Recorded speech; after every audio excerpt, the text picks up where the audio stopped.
जय महाकाल। कैसे हैं आप सब लोग। आज एक बहुत महत्वपूर्ण दिन है। इस महत्वपूर्ण दिन में मैं आपको अग्नि स्तवन मुद्रा के विषय में विस्तार से समझाने वाला हूं। जी हाँ, अग्नि स्तवन मुद्रा एक ऐसी मुद्रा होती है जिसमें हम अग्नि की प्रकाश को, उसके ताप को स्पंदित करके हम अपने अनुकूल बना सकते हैं। इस अभ्यास से हम देवी देवताओं को भी देख सकते हैं, अर्थात उनके दर्शन भी कर सकते हैं। अविलंब उनको निमंत्रण करने के बाद में बुला भी सकते हैं। जी हाँ, अग्नि स्तवन मुद्रा जो देवताओं की मुद्रा कही जाती है। बहुत सारे महर्षियों ने इस मुद्रा को किया और अपने योग बल पर देवताओं से अनेकों कार्य लिए। लेकिन ये हम जो भी सीख रहे हैं वो समाज के हित, ब्रह्मांड के कल्याण और मानव जाति के हित के लिए सीख रहे हैं। इसलिए इसका गलत प्रयोग नहीं होना चाहिए। इसका प्रयोग जन कल्याण के लिए हो, लोगों की सेवा के लिए हो। जो मनुष्य रोगी हैं, जो मनुष्य अपने शरीर से दिक्कत परेशानी में है, जो आर्थिक स्थिति में दिक्कत परेशानी में, आप इन मुद्राओं से उनकी सहायता कर सकते हैं और उन्हें बल प्रदान कर सकते हैं। जी हाँ, तो पहली चीज़ आपको ये समझनी होगी कि अग्नि स्तवन मुद्रा किसे कहते हैं। तो देखिए, अग्नि स्तवन, पहले तो आप ये समझिए कि स्तवन क्या है। स्तवन का अर्थ होता है रोक देना या फिर अवरोध कर देना। जैसे कि कोई भी गतिशील वस्तु है, कोई भी गतिशील प्रक्रिया है, या चाहे वो प्रकाश की हो, वस्तु की हो, या कोई मोटर कार हो, कुछ भी हो, कोई भी जो गति कर रही हो। गति तो सभी में होती है, क्योंकि जब तक गति सभी वस्तुओं का, मनुष्य का, जीव जंतुओं का स्वभाव होता है। गति है तो प्राण है, प्राणिक ऊर्जा है। गति नहीं है तो प्राणिक ऊर्जा नहीं है। स्थिरता कहीं पर भी नहीं है, क्योंकि स्थिरता हो जाएगी तो कर्म का विधान खत्म हो जाएगा। तो इसलिए गति सभी में है। लेकिन गति को स्तंभित कर देना, अर्थात उसकी गति को रोक देना, अवरोध कर देना, उसके कार्य को अवरोध कर देना, अर्थात जो उसकी एक्टिविटी है, जो उसकी एबिलिटी है, जो उसकी गुणवत्ता है, उसको रोक देना। जैसे कि अग्नि है तो उसके ताप को रोक देना, उसके प्रकाश को रोक देना। तो ये एक अविकसित क्षमता है। इसके लगातार अभ्यास से, स्तवन मुद्राओं के लगातार अभ्यास से आप बहुत कुछ प्राप्त कर सकते हैं, बहुत कुछ रोक सकते हैं और अपने अनुकूल भी बना सकते हैं। आपने देखा होगा तमाम सारे महर्षि लोग अग्नि पर चल जाते हैं, पानी पर चल जाते हैं, हवा में उड़ने लगते हैं। तो उसका मतलब क्या होता है? वो स्तंभित कर देते हैं, अर्थात उनके गुणों को स्तंभित कर देते हैं और अपने अनुकूल बना लेते हैं। अर्थात जैसे अग्नि का गुण होता है जलाने का, अग्नि का गुण होता है प्रकाश का। तो इस जलाने का जो गुण है, इस प्रकाश का जो गुण है, उसको स्तंभित कर देते हैं। तो अग्नि एक हवा के सदृश काम करती है। जैसे वायु का कार्य है स्पर्श करने का, अर्थात हमें महसूस करने का, और वायु का काम है हमें ये ज्ञान कराने का कि वास्तव में हवा चल रही, तो उस हवा को रोक देना। अग्नि का उसका जल का कार्य क्या होता है? शीतलता प्रदान करने का, है ना, और हमें ठंड प्रदान करने का। शीतलता हमारे मन को ठंड और जीवन प्रदान करने का। तो वो सारे गुण जो उन तत्व हैं, जो उस जल में हैं, उस पृथ्वी में हैं, उस अग्नि में हैं, उनको अवरोध कर देना, अर्थात उन गुणों को रोक देने का नाम ही स्तवन क्रिया है, स्तंभन करना है।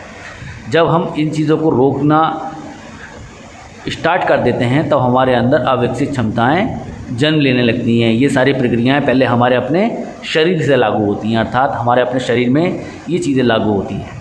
जैसे हमारे अंदर का अग्नि तत्व है, जल तत्व है, वायु तत्व है और पृथ्वी तत्व है।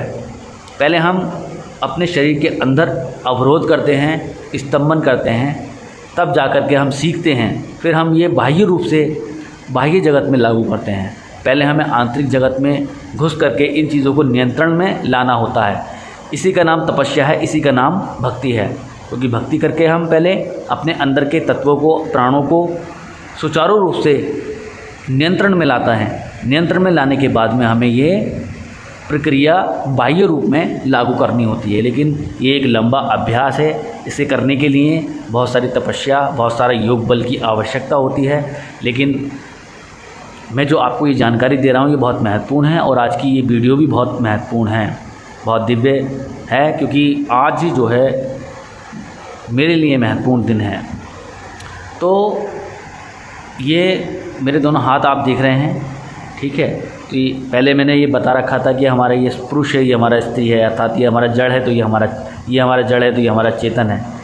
इन दोनों के मिलने से ही मनुष्य बना है, मनुष्य का निर्माण हुआ है। जब हम कनेक्टिविटी में ये दोनों चीज़ जोड़ देते हैं तब मनुष्य जीवन की तमाम सारी कल्पनाएं उजागर होने लगती हैं, खिलने लगती हैं। जैसे कि कमल कीचड़ में खिलने लगता है, वैसे ही इस व्यवहार जगत में, इस दूषित जगत में कमल के सदृश साधक खिलने लगता है और अपने तमाम सारे गुणों को प्रकट करके इस समाज में, इस संसार में कीर्तिवान और प्रसिद्धि वाला बन जाता है। अग्नि स्तवन मुद्रा हमें ये सिखाती है कि हमें किस तरीके से देवी देवताओं का उपासना करना चाहिए, किस तरीके से हमें अग्नि को प्रकाशित करके उसे अपने अनुकूल बनाना चाहिए।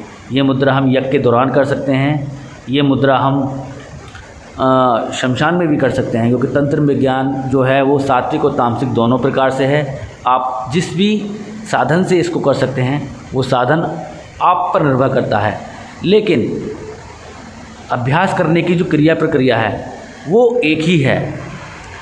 मार्ग अलग है, अभ्यास की प्रक्रिया एक होती है, सारी चीज़ें एक हैं लेकिन मार्ग अलग अलग हैं।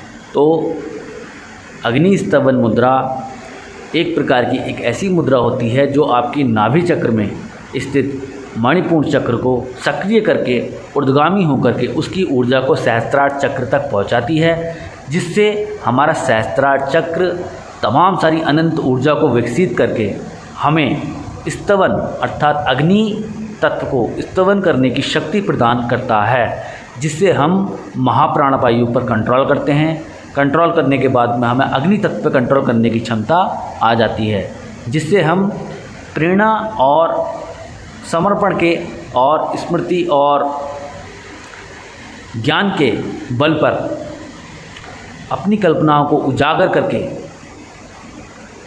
अपने आप को अनियंत्रित होने तक विरोध करते रहते हैं उस एक सिस्टम का जो हमें प्राप्त होने वाला है। लेकिन आप इसमें ये सोचिए कि आपको मुद्राओं को किस तरीके से अपने अंदर आत्मसात कर रहा है। अग्नि स्तवन मुद्रा, क्योंकि मैं बताऊंगा बहुत बड़ी वीडियो हो जाएगी, तो पहले आप ये समझिएगा कि ये जो हमारा है ये अग्नि तत्व का प्रतीक है। ये अंगुष्ठ, ये हमारा कुंडली महाशक्ति का स्थान माना गया है, ये हमारा महाप्राणवायु का स्थान माना गया है। ये सबसे ज़्यादा करीब है सहस्त्रार चक्र के, अर्थात सहस्त्रार चक्र की जो नाड़ी है इस नाड़ी के सबसे ज़्यादा करीब है। तो सहस्त्रार चक्र की कनेक्टिविटी से बहुत अच्छा संपर्क रहता है। लेकिन इसके बीच में 3 चक्र और आ जाते हैं जिन्हें हम कहते हैं अनाहत चक्र, विशुद्धि चक्र और आज्ञा चक्र। लेकिन जब हम नाड़ी की बात करें तब ये नाड़ी, सहस्त्रार चक्र की नाड़ी, इस नाड़ी के सबसे ज़्यादा करीब रहती है। और इस नाड़ी के करीब होते ही एक नाड़ी यहाँ है, इसे कहते हैं वायु की नाड़ी, अनाहत चक्र की नाड़ी। ये नाड़ी भी इसके सबसे ज़्यादा करीब रहती है। तो एक तरीके से ये त्रिकोण बनाते हैं। तो ये त्रिकोणीय रचना मणिपुर चक्र की रचना कही गई है, अर्थात मणिपुर चक्र का जो सिंबल है वो त्रिकोण है। तो ईश्वर ने हमारे हाथों की रचना करी, उसने हमारे हाथों को बनाया, तो इसमें भी बहुत बड़ा विज्ञान है। प्रकृति ने इसको सुंदरता दी, तो इसमें प्रकृति का बहुत बड़ा योगदान है। तो अब हम सीखते हैं कि अग्नि स्तवन मुद्रा हमें किस तरीके से करनी चाहिए। तो अग्नि स्तवन मुद्रा करने के लिए आपको पहले दोनों हाथों को दर्शन करने होंगे और ये प्रार्थना करनी होगी कि हे भगवान, हम ये जो मुद्रा कर रहे हैं ये इस समाज के कल्याण, ब्रह्मांड के कल्याण और आत्म कल्याण के लिए ही हो, इससे अब विपरीत कुछ अलग ना हो, जन कल्याण के लिए ही हम ये प्रक्रिया लागू कर रहे हैं। इसलिए हमें अपना आशीर्वाद प्रदान कीजिए ताकि हमें इस मुद्रा में सफलता प्राप्त हो सके। ऐसी प्रार्थना करते हुए गुरु मंत्र का जप करना है। ओम गुरुर् ब्रह्मा गुरुर् विष्णु गुरुर्देवो महेश्वरा गुरुर् साक्षात परब्रह्म तस्मै श्री गुरुवे नमः, ऐसा बोल करके आपको नमन करना है। नमन करने के बाद में आपको यहाँ ये कुछ प्रक्रिया में इस तरीके से करना है, यहाँ ये कुछ प्रक्रिया में इस तरीके से करना है। अर्थात हमारी ये जो उंगली है ये वायु की है, ये अंगूठा हमारा अग्नि का है। तो हमारे इस पोर को इस माध्यमा के बीच में, इस इसकी तर्जनी के बीच में लाना है, कुछ इस तरीके से देख लीजिएगा, है ना। तो यहाँ लेकिन ये प्रक्रिया हमें क्रॉस प्रक्रिया में करनी है, अर्थात हमें अपोजिट साइड में करनी है। क्रॉस प्रक्रिया में इस तरीके से हमें क्रॉस बनाना होता है, जिससे हम सूर्य और चंद्र की नाड़ी को एक करके अपनी तीसरी नाड़ी को खोल सकें। हम जब तक इन दो नाड़ियों को नहीं बांधेंगे, हमारी तीसरी नाड़ी आंतरिक रूप से नहीं खुलती है। तो इसके लिए हमें यहाँ अंगुष्ठ को इस तरीके से करना होगा, अर्थात अपने जो बायां हाथ है वो इस तरीके से लेना है और अपने दायां हाथ का अंगूठा कुछ इस तरीके से कर लेना है। ठीक इसी प्रक्रिया में अपोजिट साइड में हमें कुछ इस तरीके से यहाँ पर ये प्रक्रिया को करना है। ये मुद्रा जब हम इस तरीके से करेंगे तो इस चीज़ का विशेष ध्यान रखें कि अंगूठों के जो पोर हैं वो हमें दिखाई ना दें। ठीक है, जब हम इस तरीके से करेंगे तो हमारी मुद्रा कुछ इस तरीके से बन जाएगी।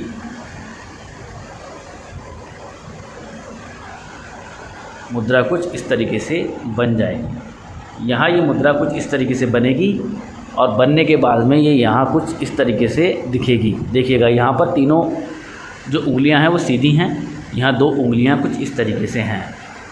तो ये कुछ इस तरीके, अंगूठे बिल्कुल सीधे रहने चाहिए आपके, इस चीज़ का विशेष ध्यान आप रखें। पीड़ा होगी इसमें आपको, लेकिन आपको यहाँ बीच में तर्जनी उंगली में भी थोड़ी बहुत पीड़ा होगी, क्योंकि दोनों नाखून बनेंगे। थोड़े बहुत अगर आपके अंगूठों के पोर दिखते हैं तो इसमें कोई ज़्यादा समस्या वाली बात नहीं है। थोड़े बहुत दिखने कोई साधारण असाधारण बात नहीं है। आप केवल इस तरीके से आप करें और इसमें अभ्यास में मणिपुर चक्र का ध्यान करें। मणिपुर चक्र का जब आप इसमें ध्यान करेंगे तो मणिपुर चक्र के आपको दर्शन होंगे। मणिपुर चक्र का जो बीज मंत्र है वो राम है, रा पे आका अंग की बिंदी रम, तो हम उसको राम बोलेंगे। ओम राम ओम, ओम राम ओम, ओम राम ओम। इस तरीके से आप मणिपुर चक्र का ध्यान करके इस मंत्र का जप कर सकते हैं।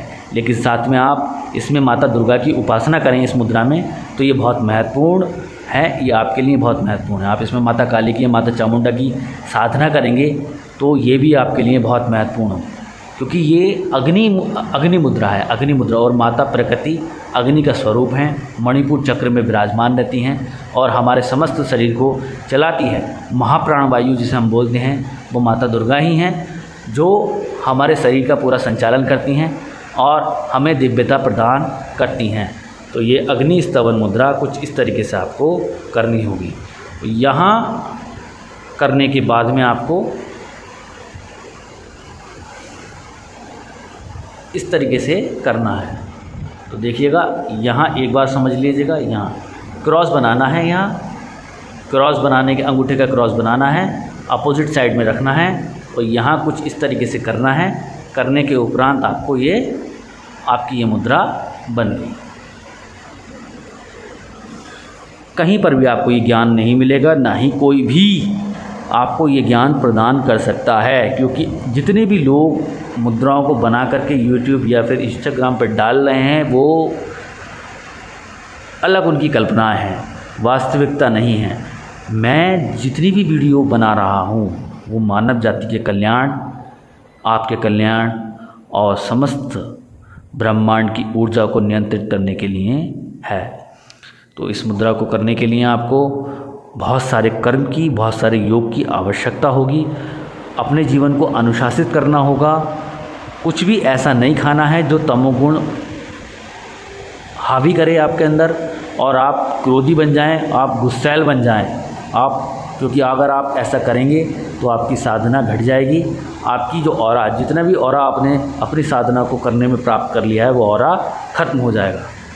तो आप इस मुद्रा को करने के बाद में एक विशेष सावधानी आपको ये बरतनी है कि किसी से भी कोई बात आप ना करें, किसी से भी कोई मतभेद आप ना करें, किसी से भी कोई भी हिंसा आप ना करें। आप बंद कमरे में इस मुद्रा को कर सकते हैं और ईश्वर का चिंतन कर सकते हैं। इस मुद्रा को करते समय अगर आपको कोई दिक्कत परेशानी का सामना हो तो उस मुद्रा को तुरंत बंद कर दें। इस मुद्रा को ओम के जप के साथ भी हम कर सकते हैं, कुछ इस तरीके से कि हमने इस मुद्रा को करा और ओम का जप करा, ओम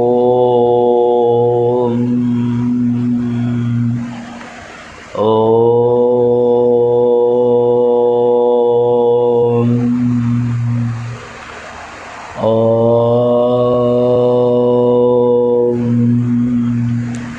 इस मुद्रा में हमें मणिपुर चक्र की ऊर्जा मिलने लगती है, जिससे हम देवी देवताओं के दर्शन भी कर सकते हैं। अर्थात हम जिस भी देवी को, जिस भी देवता का आह्वान करेंगे तो वह देव हमारे सामने प्रकट होगा।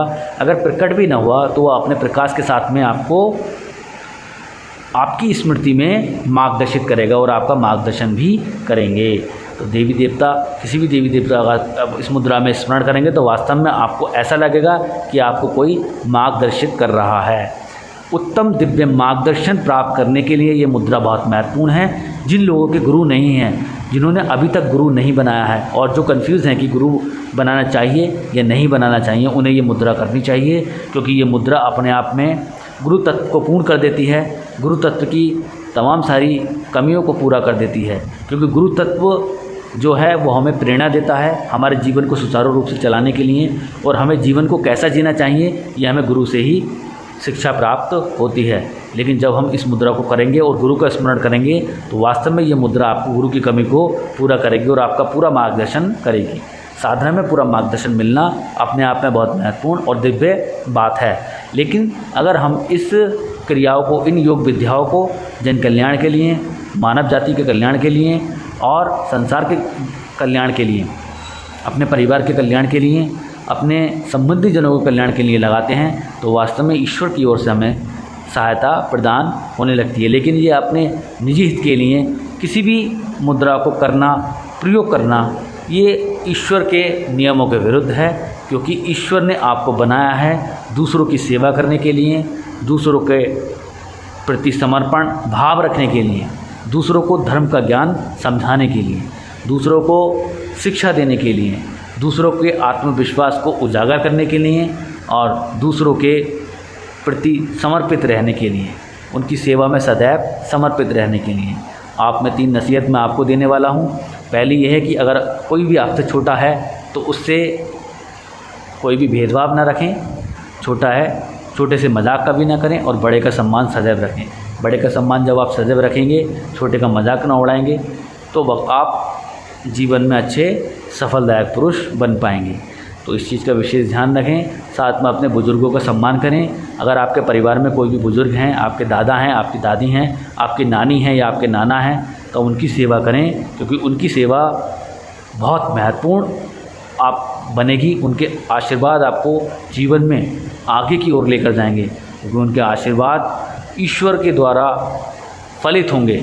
ये बहुत गहरी बात मैं आपको बता रहा हूँ। अगर आपके नाना नानी हैं, दादा दादी हैं, या आपके सास ससुर हैं, या आपके भैया भाभी कोई भी हैं जो आपसे बड़ा है, उनकी सेवा करेंगे, उनके प्रति तत्पर रहेंगे, तो वास्तव में आपको दिव्यता प्राप्त होगी। इसमें कोई संदेह वाली बात नहीं है। लेकिन जब आप तमोगुण वृत्ति को धारण करके कोई भी प्रक्रिया लागू करेंगे अपने, या हमारी मुद्राओं को उसी तमोगुण की प्रक्रिया को लागू करने के लिए इस्तेमाल करेंगे, तो आपको कुछ भी प्राप्त नहीं होगा और ये ज्ञान आपका व्यर्थ हो जाएगा। क्योंकि ये एक शुक्ति है जो मैंने वीडियो में उजागर कर दी। क्योंकि ये मुद्राएं, मेरी सिखाई हुई मुद्राएं उसी व्यक्ति को फलित होंगी जो जन कल्याण और मानव कल्याण के हितों के लिए आगे आकर के कार्य करेगा। तो ये बात आप ठीक तरीके से समझ लीजिएगा। बाकी आप अपने निजी हित के लिए थोड़ा बहुत इसमें इस्तेमाल कर सकते हैं, कोई नहीं। आप अपना कोई भी बड़ा हित इसमें नहीं कर सकते। जन कल्याण के उद्देश्य से आप मुद्राएं करेंगे तो वास्तव में आप बहुत आगे जाएंगे और आपको सब कुछ प्राप्त स्वतः ही हो जाएगा। तो मिलते हैं अगली वीडियो में एक नई मुद्रा के साथ में। आज की वीडियो कुछ ज़्यादा लंबी हो गई तो उसके लिए मैं क्षमा प्रार्थी हूँ। लेकिन आप वास्तव में इस मुद्रा को कीजिए, इसका अनुभव लीजिए। जो भी अनुभव आपको इस मुद्रा में होता है मुझे विस्तार से कमेंट्स में बताइए। इसका दूसरा पार्ट मैं जल्दी लेकर आऊँगा और इसके दूसरे पार्ट में मैं आपको प्रयोग करना सिखाऊंगा कि किस तरीके से हम अग्नि के सामने प्रयोग करते हैं इस मुद्रा का, स्तवन करते हैं, कैसे उसकी गति को रोकते हैं। तो मिलते हैं अगली वीडियो में एक नई मुद्रा के साथ में। अब तक के लिए जय महाकाल।